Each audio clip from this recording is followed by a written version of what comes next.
அண்மை செய்தியை பார்த்து கொண்டிருக்கிறோம். நிதிஷ்குமார் மீண்டும் ஆலோசனை என தகவல் வெளியாகி இருக்கிறது. புதிதாக தேர்ந்தெடுக்கப்பட்டுள்ள எம்பிக்களுடன் நிதிஷ்குமார் மீண்டும் ஆலோசிப்பதாக தகவல் வெளியாகி இருக்கிறது. டெல்லியில் உள்ள நிதிஷ்குமாரின் இல்லத்தில் ஆலோசனை நடைபெறுகிறது. சற்று நேரத்தில் என்டிஏ கூட்டம் நடைபெறவுள்ள நிலையில் நிதிஷ்குமார் தற்போது ஆலோசித்து வருவதாகவும் தாங்கள் விரும்பிய இலாக்காக்களை கேட்டு பெறுவதில் நிதிஷ் உறுதியாக உள்ளதாகவும் தகவல் வெளியாகி இருக்கிறது.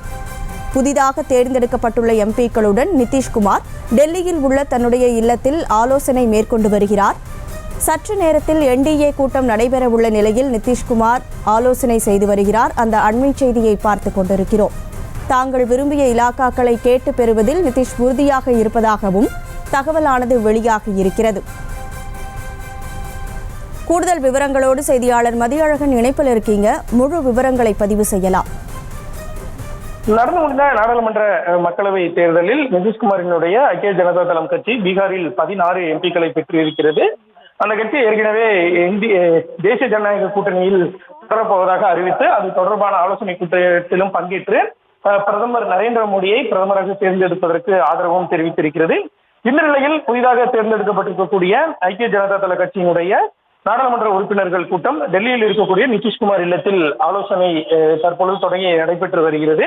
தேசிய ஜனநாயக கூட்டணியினுடைய ஆலோசனை கூட்டம் எம்பிக்களுடைய ஆலோசனை கூட்டம் இன்றைய தினம் நடைபெற உள்ள சூழலில் அதற்கு முன்பாக அந்த கூட்டத்தில் என்ன மாதிரியான விவாதங்களை முன்வைக்க வேண்டும், தங்கள் தரப்பில் என்ன மாதிரியான ஆலோசனைகளை வழங்க வேண்டும் என்பது தொடர்பாக நிதிஷ்குமார் இந்த கூட்டத்தில் ஆலோசனை நடத்தி வருவதாக தகவல்கள் வெளியாகி இருக்கின்றன. மேலும் நிதிஷ்குமாரை பொறுத்தவரை பிரதமராவதற்கு மோடிக்கு ஆதரவு தெரிவித்தாலும் கூட நிபந்தனைகள் விதித்திருப்பதாகவும் தகவல்கள் வெளியாகி இருக்கின்றன.